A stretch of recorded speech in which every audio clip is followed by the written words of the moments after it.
All right, guys. Make it stick. It's getting stuck. Going deep. Right. Where were we? We've now pretty much downloaded in my brain the big picture outline of the book, what the book's about, generally, really simply, the schematic or the schema or the framework of chapter 1, the 5 headings, and then the 3 subheadings. And, okay, now I'm remembering it.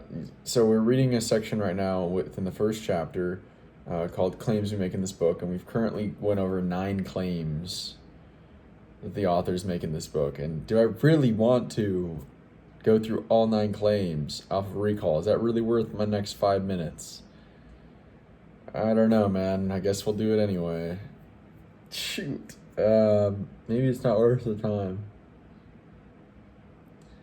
It might not be worth the time, but let's do it anyway. Let's try. Let's just see what comes to mind. First thing that comes to mind is that learning styles, like the learning preferences. Like, I'm an auditory learner, so I should just learn with auditory resources. That's not held up by empirical evidence. Using different types of resources, maybe some visual, some auditory, some kinesthetic, some whatever, verbal or whatever, mixing them, going wide, seems a lot more effective. That's a claim. We all are susceptible to illusions of knowing, that is, thinking that we know something, but in reality, we don't know it, or we don't think we know something, but we do know it. So misjudging our knowledge and abilities, and testing actually helps us to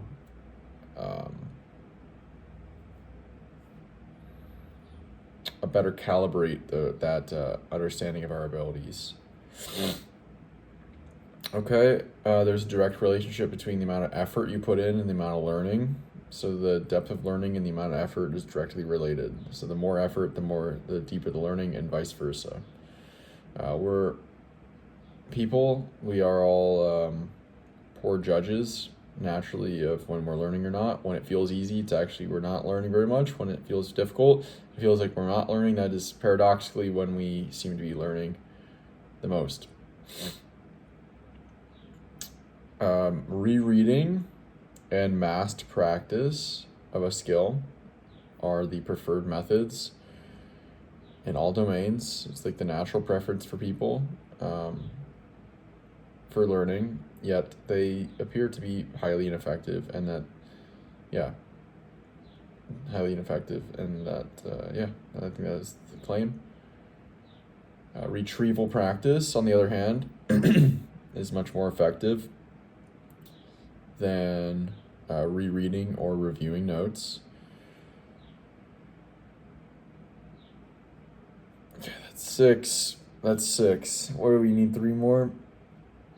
All learning requires previous learning. So you need to have prerequisites to learn new things. Okay, now we're missing 2 more. I think it's about basically, the ability to discriminate what makes similar things different, what makes them unique, is a skill that can be trained, and that skill can be trained through interleaved practice, mixing up your practice with similar problems, and varied practice, so changing up the scenarios in which you're practicing it, and the environments, and the way you're doing it, and the speed, and other things that are kind of very similar, but you're just changing one aspect of the practice. Yeah, I think that's it. And that the ability to discriminate between 2 similar things actually leads to an increased ability to problem solve, or identify a new thing in novel situations. The final one's got to be about I don't know, actually. Spaced repetitions.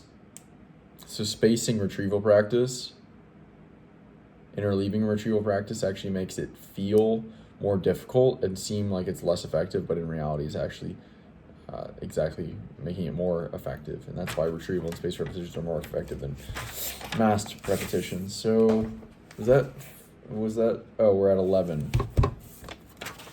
Oh, we have 11 now.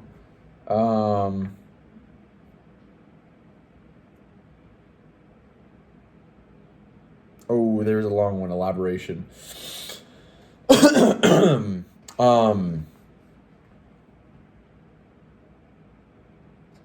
There appears to be no known limit to how much you can learn if you use elaboration, meaning you put it in your own words and you connect it to things you understand.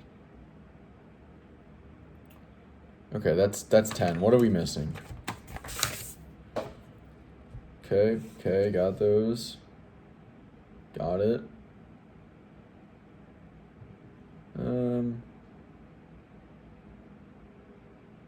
Underlying principles or rules differentiate different types of problems. That's the interleaved and varied practice.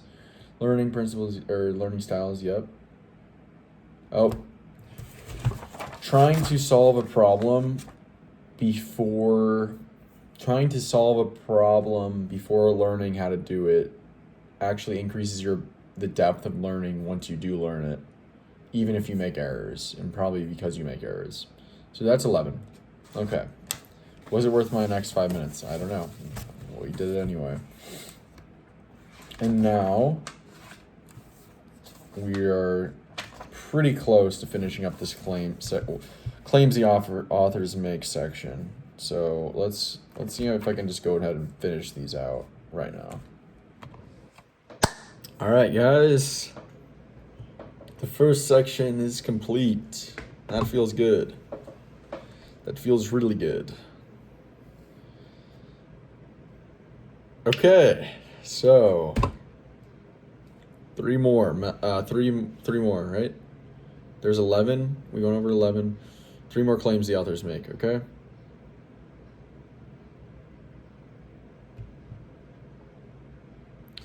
Let's start with the easiest one because it's what I just read.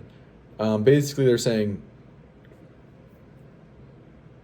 learning physically changes the brain structurally, and through learning, you can become smarter. It's essentially the last claim is kind of like a growth mindset thing. It's like intelligence is not fixed. You can keep becoming more intelligent. Increase your ability to reason, increase your ability to think, increase your ability to read, increase your ability to problem solve, increase your ability to create. It's like, yeah, you can do this all through learning. And that failure then and hard work is not a sign that you're dumb. It's a badge of honor and important work. Okay. 2 more. What could it have been about? Elaboration, we already went over that. Very practice, we already went over that. Okay, let me think. Oh, yep.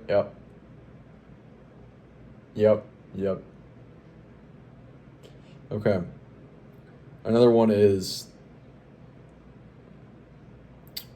the ability to basically connect new information to the big picture, to your worldview, increases learning, increases retention, increases the depth of your understanding.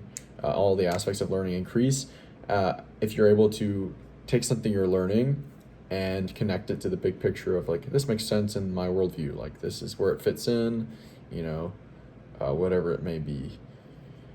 And they kind of use the history, I think, as an example. They're like, the more history you know, the faster and easier it is to learn more history, and the easier and more in depth and it connects and sticks. And so that's why I'm big on getting the big picture of a book before just diving in. Is download the schema, that framework, the big picture, how it fits in even the bigger picture of learning science. It fits into like cognitive psychology and neuroscience, and within cognitive science, it kind of connects into psychology. So it's kind of psychology and neuroscience, and then it's kind of like, okay, these two fit into natural biological sciences, and within that they fit into the sciences, and even within science, it's like it fits into philosophy, and yeah, then the language, then back to biology again. But yeah, okay, anyway, a little into the weeds. So having a bigger picture, the bigger picture you have, the bigger the map, the more knowledge you have of the subject, the faster you can learn more information and connect these details. It's kind of like connecting leaves to the branch. You got to get the big branches first, and then you can connect the little leaves and sticks really easily. But if you don't have the big branches to stick them to, like, where do you put the leaves? They just fall to the ground, and then they dry up and die, and then they blow away. Okay. And then the last one was kind of similar. The last one was pretty similar to this one I just said, but it was more like, so the ability to find the underlying principles. See, that's a big concept. We've already touched big underlying principles more than once in this book. But to be ability to take these underlying principles of a subject or new material and then connect them into a mental model of the material or the phenomena the material is addressing. And then taking that mental model, which they defined mental model in this chapter, and it was basically like a mental representation of a natural pattern or phenomena. And so you take this mental model and then you connect it to the big picture or other mental models, and that's how you gain mastery. Is you find the underlying principles of whatever the resource, and then you take this mental model of the resources that is comprised of the underlying principles, and then you connect that mental model to other mental models and your mental model of the big picture, the world, your worldview, etc. So very similar to that other one, except it's more about the underlying principles and mental models. Okay, so that's section 1. That is section 1 of chapter 1 complete. And so tomorrow what I'm going to do, that's a big picture thing. I will say that's a big picture thing. Or it's a big concept of the book, the 14 claims the authors make. And so I'm going to stick that into an Anki flashcard, and then I'm going to, So I'll do that off of active recall tomorrow. I'll create an Anki card. What are the 14 what are the 14 claims the authors make, and make it stick? And then I'll type them out as best I can. And if I have to correct a little bit, I'll correct them, but then I'll put that in. That's now a flashcard. And that information is then downloaded into my brain. And so now, I wanted to talk about big ideas. I kind of was on a walk this morning, and I was like, there's big ideas I'm realizing. I'm finding those underlying principles and constructing a mental model of this book. And so I want to make sure I put those, potentially those core ideas into Anki flashcards. And so one of them is the, what are the claims the authors make in the book. Another would be, how do the authors define learning, and that would be like being able to intake new information, digest it and synthesize it, and then be able to use that information in new creative situations. And I think that's a good way of just describing it. There's 3 unchanging principles of learning.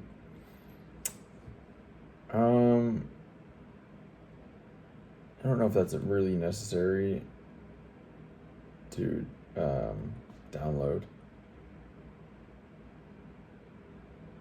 14 claims, that's pretty good. All right, and so next up, we're going to start the next section, empirical evidence versus theory, lore, and intuition. And there's going to be an intro to this section, and then the first subheading is people misunderstand learning, early evidence, and then illusions of knowing, I believe. Yep. So this will be a pretty long section, but I think today what I can do is go ahead and read this first intro to empirical evidence versus theory, lore, and intuition. See if there's any questions that I've answered or am going to want to answer here. Why do the authors claim learning is misunderstood? Well, I'm not sure we've got to that yet. I think that people misunderstand learning. That will be in that. Is exposure worthless for learning? If so, what is considered exposure? We haven't gone to that yet. What claims do the authors make in this book? There you go. What claims there are 14. And we'll do that into Anki. Claims. Does that include the central argument that's like learning is an acquired skill and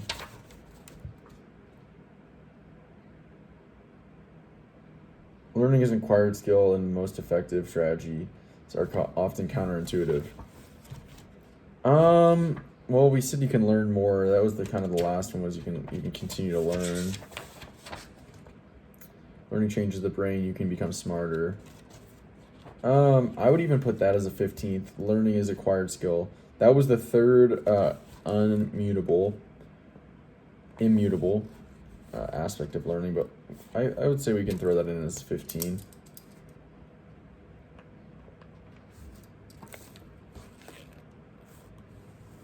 Why not? Because that's kind of, they said it's kind of an argument. That's a claim. You may not agree with the last point, but we hope to persuade you. Okay. There are 15 claims then. We'll say that.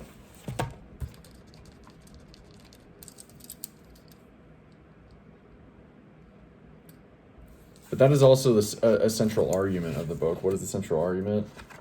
Learning is an acquired skill, and the central argument of the book. Oh, support our argument.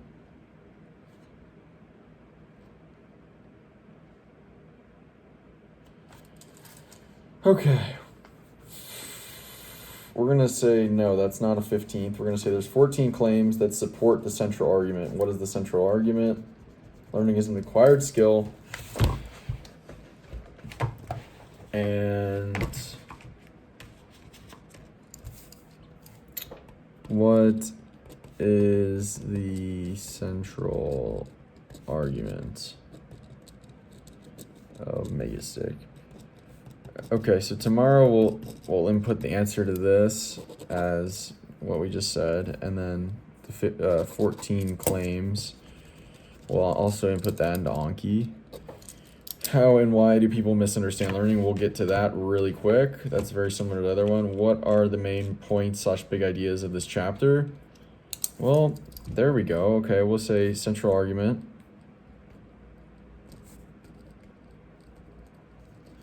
"14 claims.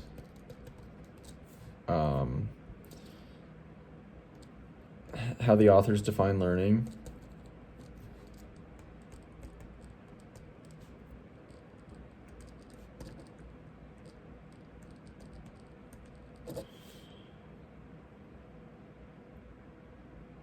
How do the authors define learning? How do the authors define learning? Why is knowledge not sufficient?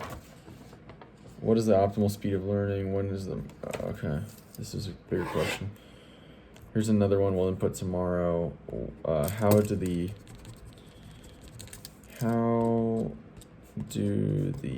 authors define learning? Okay. Now, we are pretty deep into this session already.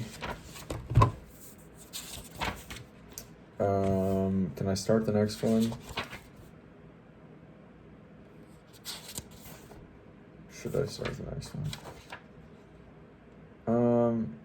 12. Yeah, let's read this first section of empirical evidence versus theory, lore, and intuition.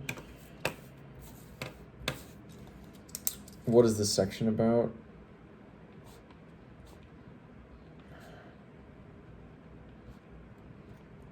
All right, let's read this page and a half, and then I'll be back with my recall. First section of empirical evidence versus lore, theory, and intuition. So basically, the intro starts out by saying, like, most of our teaching systems and learning systems, pedagogy is basically the field of study of teaching, how to teach, and it's basically based on like theory, lore, and intuition, and it's developed over years and years and decades and centuries of just teaching people and what felt like, well, this feels like it works, this feels effective, so let's keep doing this and do less of that. And the problem is, though, or not necessarily the problem, but yeah, the problem is it's not based in evidence. It's based in like feeling and basically like oral tradition almost. Like it's just a tradition. Keeps getting passed on. And over the past, say, they said 40 years, but I think this book was written 2010-ish, so 50 plus years of research from cognitive psychologists have been studying what actually works for learning, what techniques, what strategies are actually effective and lead to the best durable, long-term, deepest learning. And okay, that's the point.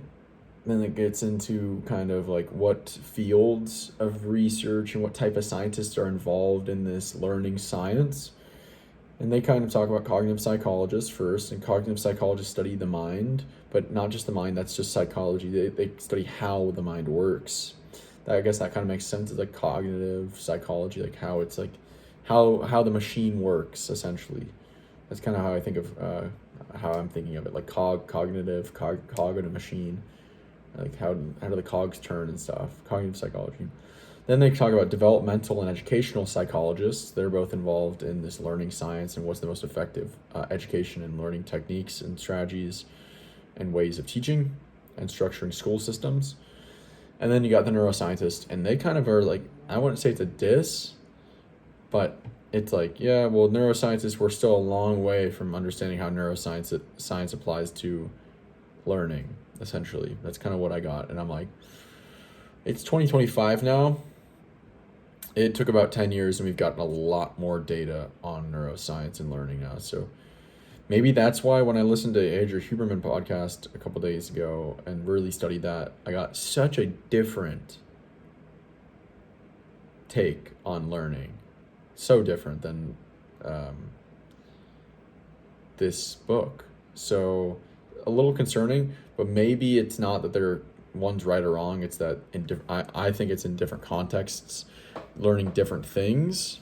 Instead of just saying learning in general, you say, you're talking about, well, what are you talking about? We're talking about declarative or non-declarative knowledge or learning. And that's something I learned in neuroscience, is that declarative is like word-based, things you can talk about, things you can describe with words. Non-declarative is like things you can't. So like motor skills. Like I can talk about how to play a guitar piece, but I can't actually talk about actually playing the piece. Like I can't just tell you to do this. Like I can describe it and help you, but the actual ability to move my fingers is non-declarative. Okay. So yeah, there's that. They kind of talked about how, modern teaching methods developed outside of science and how science has now been conducted on learning techniques. Now we've been gaining a lot of data and evidence in the fields that study learning science. And then they're kind of like, okay, but whose advice should you take? How do you know what to take? Like, and they kind of say like, we believe in evidence and empirical evidence from science experiments that were, they met all the stringent standards of science, not being like biased, not being influenced, and also having a proper control group and being able to be repeated, like only that kind of scientific data. The other data is junk data essentially. And so they've taken these types of studies in peer-reviewed journals, and they've kind of just went through them all, and they've conducted some of their own research, and then they've synthesized all that into this book. And they say like that's where they get this information from. If they use anything that's outside of that, such as a theory, like they're generalizing research findings into a theory, they let you know.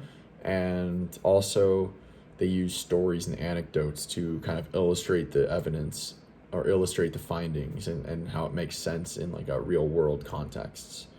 So